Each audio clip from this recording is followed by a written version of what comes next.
Welcome to Sunflower Club, where we talk to creative misfits and mystics about the journey of being an artist.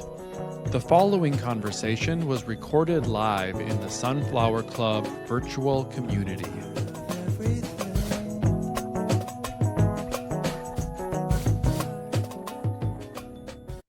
Hello, everyone. Welcome back to Sunflower Club. Our guest today is Alessandra Olanow, a talented writer and illustrator and author of 3 books, including her new release, Begin Again and Again and Again. She is also has experience as an end-of-life doula. So welcome, Alessandra. I've been spending a lot of time with your new book, and I really think this is the perfect book for the world right now. I want to just read the description on the inside because I think it's so perfect. Begin again and again and again is a visual meditation on life's continuous cycles of renewal. Through watercolor paintings, hand-drawn illustrations, and intimate reflections, Alessandra Olanow maps the territory of starting over. This isn't a traditional book about transformation. It's an artist's exploration of the space between who we've been and who we might become. So I just love that. I feel like so many people I know right now, including myself, are Mhm. going through a process of death and rebirth. Oh, yeah. So I'm curious, Alessandra, what does it mean to you to begin again and again and again? And that's a good question. You know, I want to say that for the bulk or the majority of my life, I was always trying to get there. And it took me a long time to realize that there really isn't a there. There's just kind of now. And life's always starting over. You get to what you think you want, and then the nature of existence is something changes, something shifts, and that could be all kinds of things. I wrote my first book, or drew my first book, I like to say, because that one has a little less writing about my marriage falling apart. And then I wrote my second book about losing my mom. And I thought I had figured it all out. And it took me another falling apart and another falling apart to realize that that's actually the cycle of existence, that we're constantly spiraling and we're just going deeper into beginning.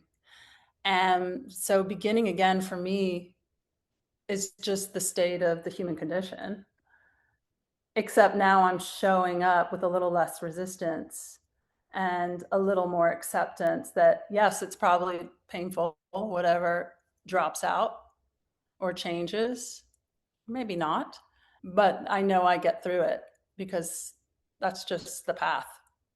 Does that make sense? It makes so much sense. I couldn't agree more. And I think it's such a beautiful reminder. And even the subtitle notes on the art of perpetual renewal.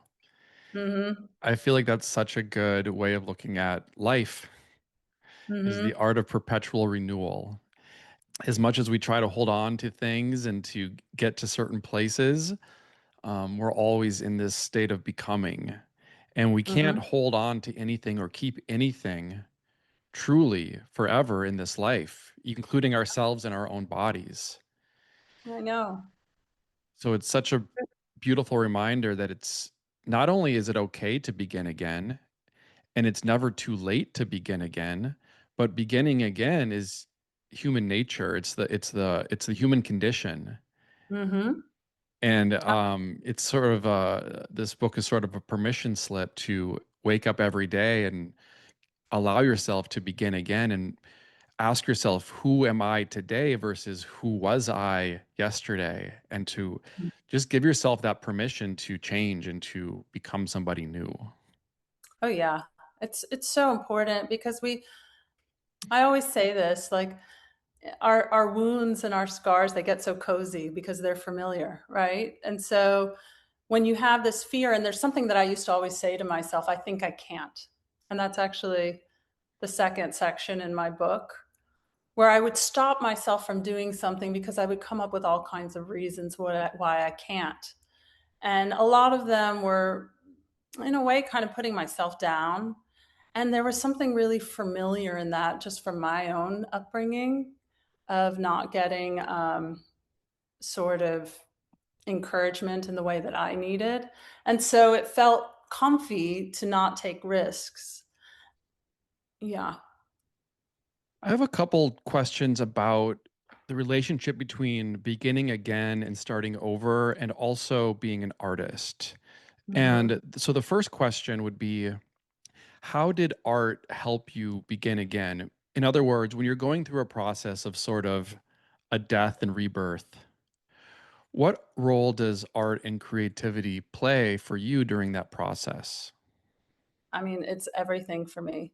Um, and it kind of showed up a little bit later in life. So I came from a pretty conservative background. My parents really didn't support me being an artist. I mean, they it supported me being a creative person in terms of what made sense to them. So you might identify with being in advertising or design, something that they knew would pay the bills. So I never really had, though inside me as a child, I always wanted to paint and I always wanted to dream. I never really had an encouragement or support that that was something that I should pursue. So I sort of suppressed that. And I did this sort of traditional route of, and there's nothing wrong with it, but it didn't suit me to be an art director. It wasn't until my marriage fell apart, um, and I didn't see it coming. And that's a big part of it because, lots of people break up, and we know all kinds of reasons why people do. But when you don't see something coming, and the person that is supposed to be your partner and your closest confidant shows up and says they don't feel love from you, you have to start to wonder, wow, if I'm not even seeing that my partner is feeling this, what else am I glossing over in my life? And that hit me like a ton of bricks. And I really kind of collapsed in that moment. This was back in 2016. And art showed up big time for me in a way that it hadn't before as an adult. And I just started drawing my feelings. And that led to me sharing with, Instagram was different in 2016. It was more like my diary, if you will. And it was just like a cathartic purge for me to draw my feelings and put them out there. And then someone would, that I didn't know, which was new to me, would say, me too. And wow, did that feel good to, inspire somebody. And also, maybe even more, it felt good to know that somebody else felt what I was feeling. Mhm. And that's when there was a real crack open for me about art and how it could heal me and heal other people and create connection and create community. And I just went with it. I started drawing a lot. And in fact, my now literary agent reached out to me and said, I don't know what you're going through, but you should make a book. And that's when I came to, I used to have a plan. And the funny part about all my books is they've all been not to guide anybody. It's actually me going through the process in the moment and me using art and introspection of tools through getting through. And I think and I hope that that actually is very impactful for people because I'm not trying to teach. I'm not on the other side of any of these things. I'm just exploring it. And I hope that that can connect with people and resonate with people. I don't know if I Absolutely. answered that. I don't know if I answered the question. No, certainly. I mean, I relate to so much of what you said. I mean, I find it refreshing that you The book says this is not a traditional book of transformation. You're not teaching per se, you're not telling people what to do. And I find that very refreshing. And I think many others do as well. I know this group does, because there's something about sharing your process Mhm. and even the messy parts and putting that out there and letting people relate to it and feel I'm going through something similar. I know what this feels like, and it just sort of helps you on that process. Because I think no one can really tell you what to do in a lot of ways. I think there's so much advice out there telling people Mhm. what to do, and I think people often just need like to be seen and to know that they're not alone, and Yeah. to be met where they are, and then get through it, in their own way. So I feel like artists are good for that. Yeah, and for me, the image always comes first. That's just how I am. I draw and the words come later. Now, in this particular book, words have showed up a lot more, and I'm dabbling with poetry, I'm dabbling with prose, and I love it. And guess what? I was really terrified to put this book out because there was a part of me, and this is that old history that I have, that was saying to me, "Well, why are you called? You're not a writer. You're an artist, so you can't write these words." And then I thought, why can't I? And I am a writer, and I think it's really important to say these things out loud to yourself. There's no reason why I can't say I'm a writer. I am a writer. I'm writing things that matter to me, and this is all new territory for me. So that was sort of the other question I had around the book and beginning again and being an artist, because I feel like to be an artist in this world, like being, you have to always reinvent yourself as an artist. Oh I've yeah. I feel like that's just what it is. I feel like every project you're sitting down and sort of, doesn't matter what you did in the past. It's sort of like, where am I now? And if you just, once you start copying what you did in the past and then just only do that, like Hmm. we all know there's like bands out there that had a big hit and then they just repeat that same formula again and again and again, and it just becomes stale. And Hmm. the artists that have true longevity are those who continuously reinvent themselves. And it's like, I'm a different person today. I've been listening to new genres of music. I've been experiencing different things, and I'm going to let that move into my work. So Absolutely. I feel like you embracing your writer and the poems in the book are so beautiful and touching. So I'm so glad you're going in this direction. But you're really, the book is about beginning again, but it's also a demonstration of you as an artist reinventing yourself and showing up in a different way. Yeah, it is, and it. I think we all need a little tension in our life. Like, I got really good at doing the thing that I was doing, about expressing my feelings through art. And I wanted to create a little tension to see what would come up. And for me, that was writing and sharing my writing. And I'm really pleased because it's another layer of how I can illustrate what I'm talking about. And I never imagined illustrating something would come through words, but it does. And for me, it's more fun at the moment to write a poem. Yeah.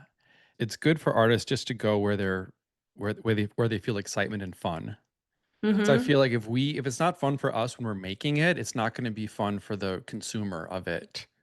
Yeah, of course. And of course, like, listen, um, a lot of there's been a ton of pain in my life, all kinds of different things, and even during this particular book, and um, I lost my father, and it was really unexpected, Mm. and it was it was hard because we had a complex relationship. I don't know if you can identify with this, or some of you listening right now can identify, but not every relationship you have is nice and neat, and in fact, many of them aren't.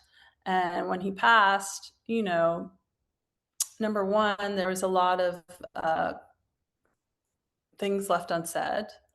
And number two, I think now I've lost both of my parents. And when you're kind of at the top now, like the next in line, I guess you would say, It's a funny feeling. It's a very strange feeling. So a lot of the writing, I can't say it was fun, but it was so healing for me just to put the words down.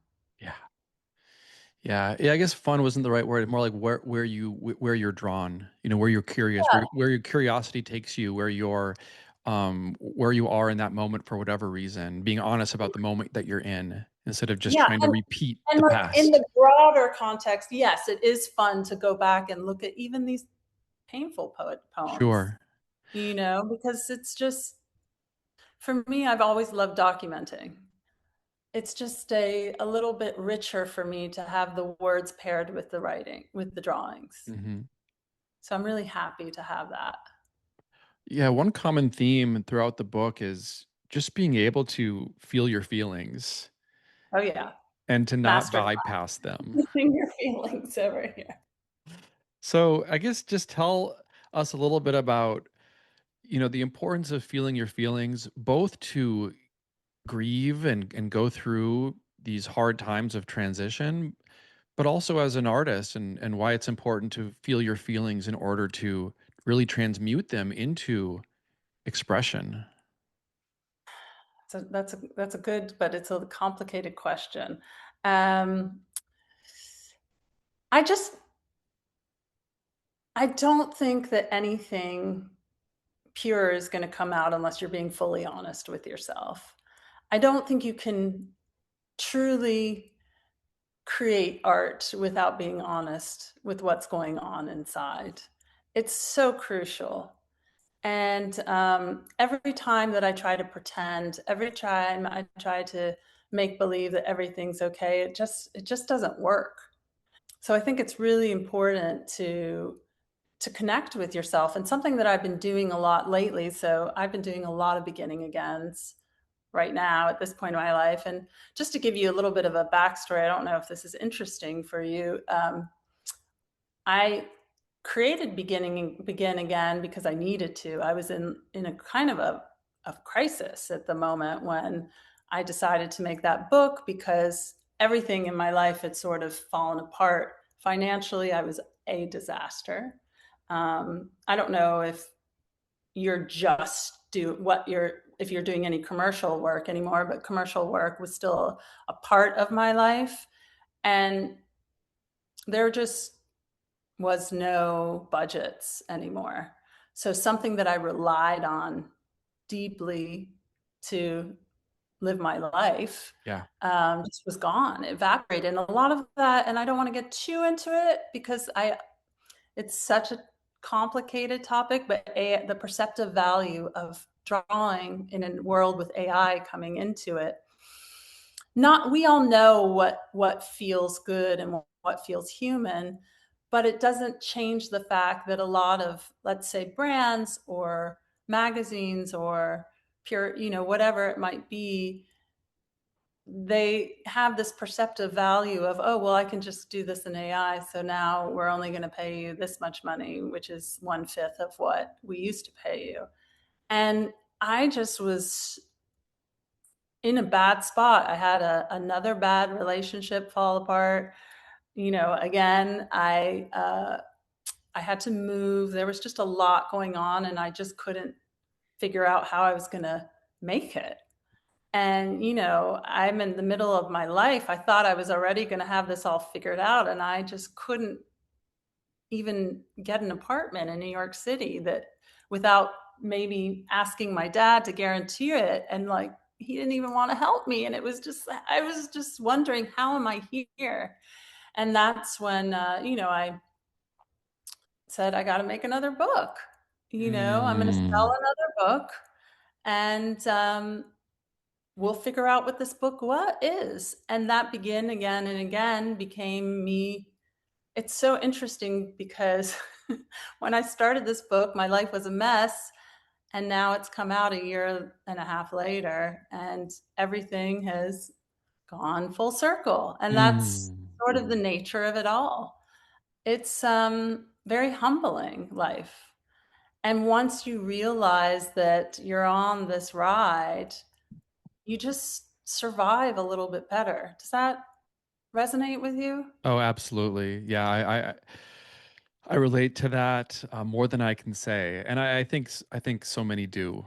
You know, I think it's such a challenging time right now, and for so many reasons, and people are struggling to make ends meet and find their own way forward. I feel like just like we're all just putting one foot in front of the other. We That's are, as far as we can see. but at the same time, you know, it's a hard pill to swallow when you see your career evaporate, and then you're wondering, well, what do I do now? Sure. And um, you figure it out, and then somehow when things were, I think that somehow you just notice life a little bit differently. Like I don't sweat the small stuff anymore. I Yep. really truly don't.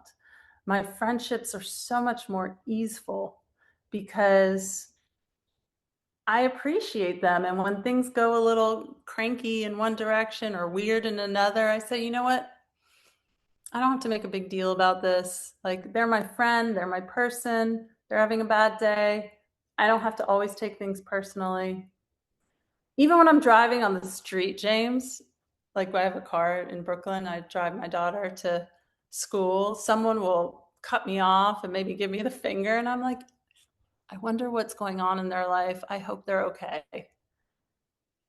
You know what I mean? This is so Buddhist because I feel like suffering is the gateway to enlightenment, so to speak. It kind of is. Kind of is. Like I literally hit rock bottom. I downsized my life. I kind of had less than I ever had ever.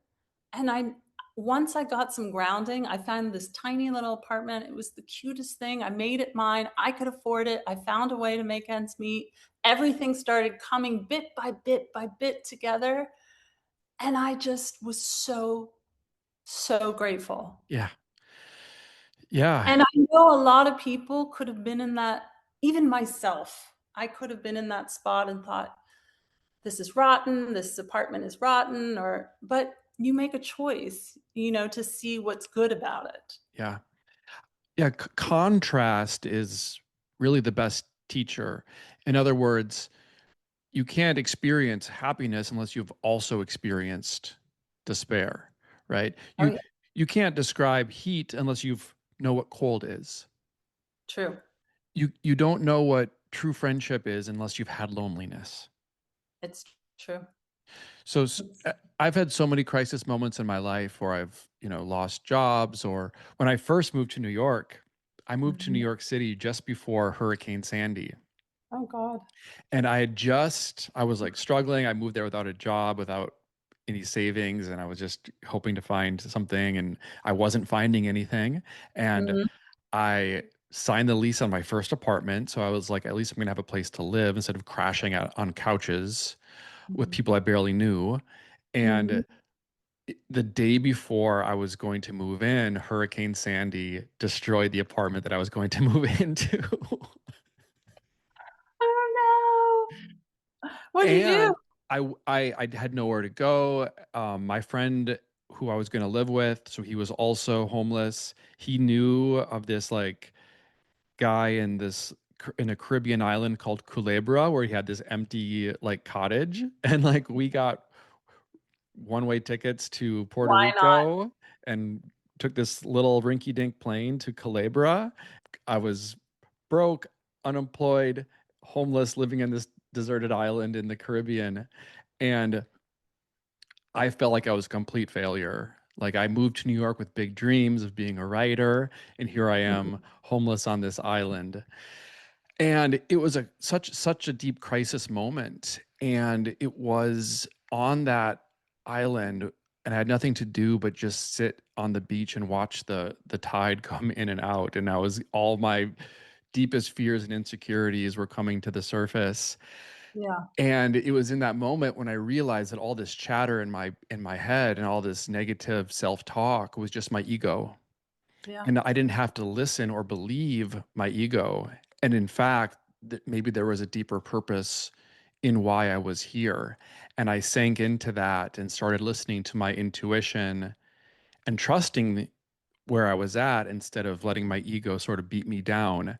And in that moment, Beautiful. I had this insight of writing a book called Shit Your Ego Says. And I somehow knew that this was the first book I was going to write and get published. And through a series of completely synchronistic events, that book got picked up by Hay House. And that was my first book. Beautiful. So that wouldn't have happened without that crisis moment. And It's always good. I can look back on other examples, getting fired from jobs, and in the moment it's the worst thing and it's this complete unknown and uncertainty, but it leads you in a new direction that you sort of needed to go down. And then when you Right, look back, you can see how pivotal those moments were in your life to get you where you need to go. right. And I guess, listen, I'm not trying to say that when these things happen, you should feel great about it, but at least you have the framework through experience to understand that the only way out is through. The only way out is through. Exactly. You know, you have that knowledge, and you might just have more grace and with Hmm. yourself, a little more grace with Hmm. yourself. And yeah, and per what's in your book about feeling your feelings, I think that's the way to get through as well. I think when you try to intellectualize things and try to solve it and try to be the, think your way out of it, you're just going Oh to yeah. kind of dig yourself deeper. And I think it's about letting go of your mind and your thoughts and sinking into your body and your feelings, because I do think that feelings have a subtle intelligence Yeah. that the mind doesn't have access to.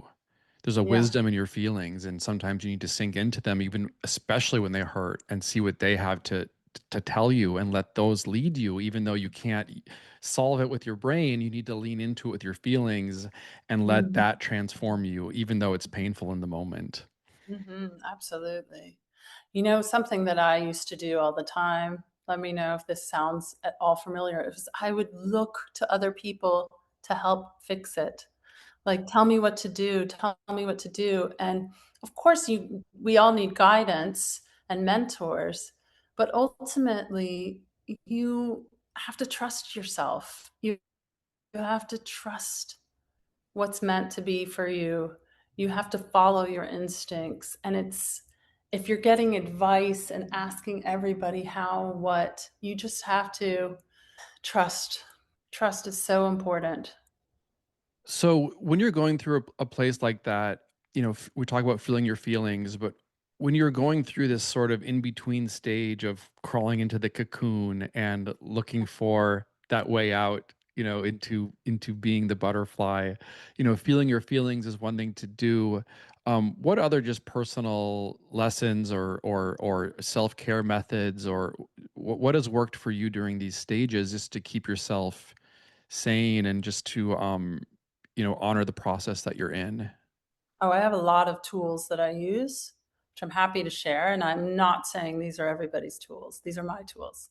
I've learned the hard way alcohol is not okay for me. It just doesn't work. I don't even drink anymore, but particularly when I'm in crisis, just was not okay for me because it was just delaying and numbing me. Mm. And also, it made me feel depressed. Even if I would just have one drink, that was a real struggle for me. It took me a long time to come to the conclusion of giving it up entirely. And again, I have no judgment. I have tons of friends that have healthy relationships with alcohol. Um, I just didn't.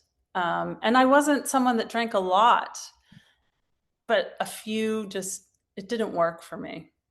It's not something that was relevant for me for this particular book, but it's something that was important for me in the first two books, especially losing my mom. Then movement is so crucial. Movement is so crucial. Walking, being outdoors, remembering. I mean, it's hard to get nature in New York, but you can get nature in New York because nature is the greatest teacher in the world. Oh my God. Nature is a miracle. It's unbelievable. Um, or just stretching your, I think if your body, and this isn't about what your body looks like, this is how your body feels. And I think if you move and your body feels loose and fluid, that's information for you. I think it's crucially important. It's really hard. I can get lazy, but I move every day. I'll either do yoga for a day or I'll go for a walk for an hour or whatever it is, but it's very important for me. That's like a non-negotiable. It has a direct correlation to my happiness. And it gets you out of your head and it puts you in your body, which is Exactly. so And, crucial. it just with ok this one has been challenging for me too, but sleep. Yeah. Sleep is so important, and I've really, really given myself permission to I don't wanna curse, but I'm gonna shut the Please. fuck up Yeah. when I go to bed because this this is where the book came from, me being up at 3 AM saying, "Is this all there is? What am I doing?" That's where the book came from. But I really had to teach myself how to turn off, teach myself better sleeping habits, equaling that are so simple, but I just wasn't doing them. Get your phone out of your bedroom. Just turn it off and put it somewhere else. And if you have people that need to reach you, it's hard. Yeah, I get it. Like I'm a mom or, you have a friend that's going through crisis, but the very best you can to just get it off and get it out of the room. That made all the difference. I this is like a placebo for me, this ring. It's a placebo and I'll explain why. I don't really actually look at it anymore, but this ring taught me to look at my patterns The sleep of ring, is it the sleep ring? yeah, Yeah, to my see wife has one. the aura to see what the hell I was doing. And it was so simple. As soon as I got my phone out of my room, as soon as I just went to bed and closed my eyes and really just said, no, you're not thinking, you just are resting. Um, I was like, oh, wow. All I needed to do was see how badly I was sleeping to understand that I needed to sleep more. Yes. So that's another thing that is very helpful. And I know when you're in crisis, it's really tricky to sleep, but maybe the exercise before the sleep or something like that. Another thing that I find incredibly useful is to set aside 15 minutes, maybe 10 if it's really hard for you, to just let yourself be creative without having an agenda Mm. or nobody else. Be creative. No one's looking at it. Don't worry about what it looks like. I had this thing called being nobody. That's my biggest goal. That's like my dream is to be nobody.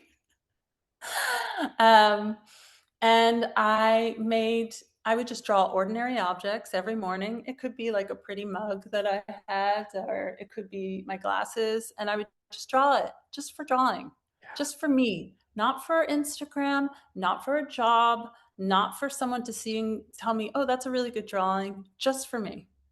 And that's really healing. And it might not be drawing for everybody. That's unfair to make this suggestion. And maybe someone says, I can't draw. Okay, you can either ugly draw, that's one way to do it, or you can write a little bit, like do a morning page. I don't know if you know what morning pages are, but just Yeah. journal. Just give yourself that little bit of moment that it's not for anybody else. And I know it's hard. That's why I say just do it 10 minutes, five Mhm. minutes. But I always say to myself, it's not that hard because I know all of us can get on our phones very quickly for Yeah. 5, 10 minutes. That's easy. I have so many, but those are a few. I do want to ask you a little bit about your art, and because you're such a skilled illustrator. You know, What? oh my You're goodness, are you my kidding? favorite person that you say that. Okay, You go kidding? on. I've been drawing my whole life, and I have worked as a professional designer before, and so I've drawn a lot in my life, and just like I could not inspire to the refined sensibility in your work. I mean, it's simple, but it's like your line work is it's so refined, and but also, just slightly messy, but it reminds me a little bit of like, like the New Yorker cartoons or something. It's just something that it's just like a refined sensibility. And it's in your writing as well, but especially your illustration and just the simple use of watercolor. It's just you have a very high level of taste, I think, as a illustrator. Thank you so Um, much. so I'm just curious, your journey as an artist, who inspired you? What training did you get? How did you get so good in your drawing? Well, I never formally trained as an illustrator. I studied painting in school, and it was very sloppy and messy and nothing like any of this. And then I always sketched, but I can't say that there was anyone specific that I used as a role model for illustration. But what I started doing was when I made my pivot from designer to illustrator, which was the first thing that I did. I started as a designer and then I went into illustration and I did commercial work, but I needed to put a book together to show people like what I could do. So I basically got really lucky in my, I guess I was 30 at the time. And I got this client that I did a logo for, and it paid a lot. And now it was a lot for me then. And it was enough that I didn't have to work for months. Mm. So as soon as I completed that job, I didn't work anymore. And I just went around New York and I drew. And I sat in every cafe, I sat in every bar restaurant, I sat in every little spot, park, and I just drew everything I saw constant. To this day, there's people that work in restaurants. They're like, oh my God, you're that girl that would always be drawing. I would wear this little hat and I would draw. And there's Twyla Tharp, the choreographer. She has a book called The Creative Habit, and it basically is about making muscle memory. So you do something every day, every day, every day, and then when you actually have to do something for a job, or at this point in my life, just for something that I want to create for a book, you've already exercised that muscle and you don't have to remember how to draw. And so I just taught myself how to draw ordinary objects. Um, and then the style did evolve just because I started recognizing what I liked. And for me, what I love, first of all, I love a lot of Japanese sort of drawings. Um, but I love things that are just simple. I love things that are like primitive and feel like you can tell someone is not perfect that made it, and it has that sort of, gentleness to it. Some of your illustrations are slightly unfinished, which was what I love about them. Like you'll only color in part of Oh the yeah, illustration, or that's called finished in my no, but I vocabulary. love that. My favorite Leonardo da Vinci piece is this unfinished piece where it's like partly painted but mostly sketch, and it just Yeah, looks so yeah, cool and modern. yeah. And I just love that. Just your ability to, yeah, just have the it puts more emphasis on the details that you do fill in. So even if you're a very simple line work mixed with this minimal sensibility, um, yeah, just it really stands out. Yeah, I always subscribe to the philosophy that less is more for me. Hmm. And I live that way too. Like I don't have a lot of things. I used to, but as I get older, I want less and less. I want like the things that I want them quality, but I don't need a lot. I want to be a monk. Yes, I can see that. Well, that's my next question, and I just have a couple more questions, and we'll open it up to the group. But I did have a question about spirituality because there's so many spiritual lessons in your book, but they're not overtly spiritual. You're not preaching any particular religion, but there's this underlying spiritual sensibility. So I am a Mhm. little curious about your spiritual influences. You mentioned becoming nobody. I know that's like a Ram Dass thing Yeah, too. I So love just who has influenced you in a spiritual sense? For sure, Ram Dass, for sure, Pima Chodron, for sure, poets like Mary Oliver or Yes. Naomi Shahib Nye. I mean, I could list on and on. People that touch are connected to their soul. I am a spiritual person, but I don't practice religion. We weren't raised in a religious household. My mother was a Dominican Catholic, Hmm. very Catholic, grew up in Puerto Plata. My father was Russian Jewish, Mm. Canadian. He was a scientist and was not interested in religion, and in fact felt it was kind of like a crutch. I understand. I understand religion. I don't follow one, but what I do follow is connection to something greater than me. And I've started finding my own way to have. I guess I would call it a way to. How would I say it? I guess I would say my own rituals. So I've been dabbling around with this Chinese style of tea called Kung Fu, Mm. and I really like it. And for me, it's just a way to sit down and be still with myself in the morning. I do that every morning. It's a way for me to create some quiet. I'm really interested right now in stillness. I wouldn't say I'm a particularly great meditator, so doing the tea for me is more comfortable for me because there's some movement, but it's kind of a routine. So I feel like it's my own moving meditation. Um, and then when I come from that place of quiet, I can really enter into that's when I can really um, go deep into exploring writing, Yep. exploring drawing. Just when I sort of quiet the noise, lots of beauty evolves then, lots of peace evolves then, and a lot of appreciation and gratitude. And it's something that my partner is interested in joining in with me, my kid, and it's just a simple practice. Sure. Yeah, I've got some friends that host tea ceremonies. Love that. So it's such a great and underrated sort of spiritual ritual. And Mhm. yeah, we have so much in common because I actually for months now, I've been starting my mornings with tea, I love yerba mate, and nice. and reading a Mary Oliver poem. Oh, beautiful. Wonderful. And then moving into writing from there.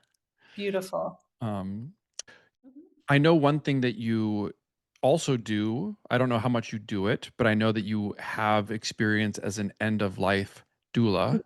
So I'm Yeah. just curious what, I know a little bit about that, but what exactly is that and what has it taught you? Oh God, everything.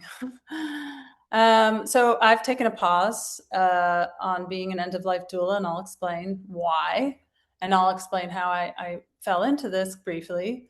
Meaning, I'll explain briefly. I didn't fall into it briefly. Mhm. End of life doula is similar to a birth doula, except it's kind of transitioning out of life rather than transitioning in. And it's helping people and the people around them, the families, transition out of life. And it is a privilege to sit with someone um, as they're leaving. I've learned so many lessons uh, through spending time with people. Um, my mother died of cancer in 2019, and it was very hard for me. It's still, I still process it. I love my mom. We were deeply connected, um, but also, layers, complicated. I'm only now able to stop wanting her to see me the way I want her to see me and just accepting what we had. And a lot of that came from my experience as a doula. So when my mom was sick, she did her hospice at home, and one of her hospice workers was just sensational. My mom, I think, was very proud. She didn't want to burden her children. I have three brothers with a lot of her fears. And she had a lot of fear at death. It was hard for her. She really closed down a lot around that. And this woman just offered her space to express that to somebody. And I was internally grateful. And it really made me interested in how I could do that.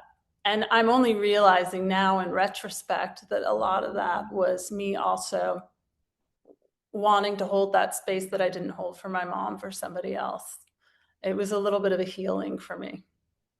So I trained with a group here in New York, and then they paired me with some people to visit at their apartment. But then shortly after, COVID happened, so we were doing things on the phone, and that wasn't very effective, to be honest. And when things opened up, they asked me if I would be interested in working at Bellevue, which is a hospital here. And what's fantastic about Bellevue is they turn nobody away. Mm. So that means you're sitting with people that, I mean, it's an amazing. Listen, it's stretched thin. So the people there, they just can't be everything to everyone for many reasons. It's a tough place. It's a big hospital. It's very stretched thin. So being there and being able to sit with people was an amazing experience. I mean, sometimes you're with someone that's a convict and they're chained to their bed. Sometimes you're with someone who's schizophrenic. Sometimes you're with someone. Um, it's not for the faint of heart because it can be kind of, not everybody dies beautifully. It can get pretty ugly, and you have to be able to handle that. But if you can, it's pretty incredible. And one thing that I can say to tie to Begin Again and Again is so many people shared and wanted to share their wishes of trying something that they didn't, of having done something that they were afraid to. And that pushed me even further into this belief that we should always be open to take a chance, always be open to say, why not? But what I learned from that experience, yeah, it was a lot of compassion, but it was also kind of similar to what I was saying about sharing art with community. My particular kind of art, like I feel incredible when I'm getting a message to someone that they feel so touched by my work.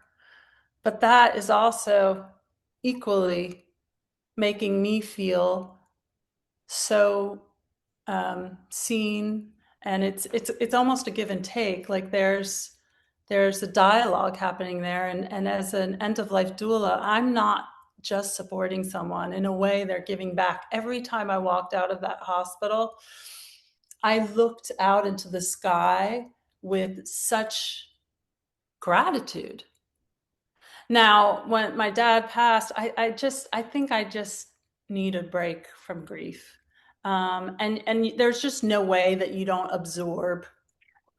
So I've paused from that, but it's probably not forever, but it's for now. But it's something that I deeply enjoyed. Yeah, I have so much respect for that work. At the end, so a lot of people there don't have anyone else there. And sometimes that's because they don't have somebody else. And sometimes their family can't afford to be there. There's lots of reasons why. And I think everybody just wants to be witnessed. Hmm. Um, Yeah, and for me, that's what real spirituality is. I think of back to Ram Dass. I remember Ram Dass asked his guru how best to serve people, or how best to serve God, actually, and he said to feed people. Like you mhm, can best serve God by feeding people. And mhm, and and that's the same exact thing, mhm. just being someone with when they're dying, just providing that moment of humanity for someone in their such a profound moment of the end of their life. Just holding someone's hand that Yeah. might not have held a hand in I don't know how long. It matters. I remember someone asked me, it was my dad actually. Not I remember, it was my dad. My dad was like, "But isn't this dark?" Like, this is so sad. Like, why are you doing this? I mean, he said it just like that. And I looked at him and I said, because it's sadder if I didn't. You know, it really is sadder to think of not doing it. Wow.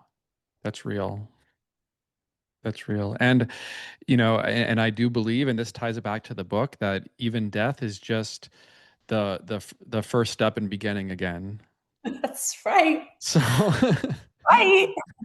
on that note, I would love it if you would close us out with maybe reading a poem or a page from the book. Yeah, I have one that I picked out.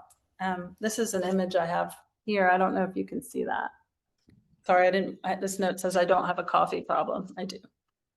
I've seen that. There's plenty of coffee references in your work. Well, I'm taking a break right now because I'm doing the tea, but I miss my coffee.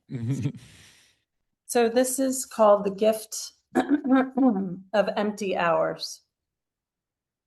Morning light spills across the empty table, and hours stretch before you like blank pages.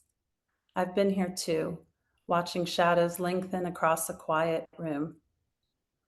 What will you do with this ordinary Saturday? Every moment doesn't need filling with noise. Every chair doesn't need someone to warm it.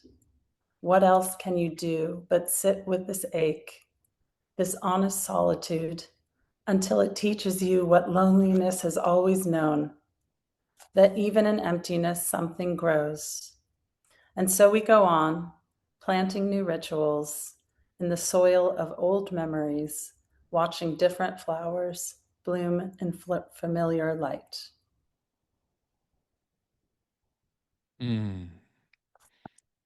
Thank you, Alessandra, for speaking with me today. And I'm highly recommend everyone go out and pick up your new book, Begin Again and Again and Again. Thank you. And again and again and again. Thanks for listening to Sunflower Club. If you'd like to attend future live podcasts, you are invited to join our virtual community. Check out the link in the show notes.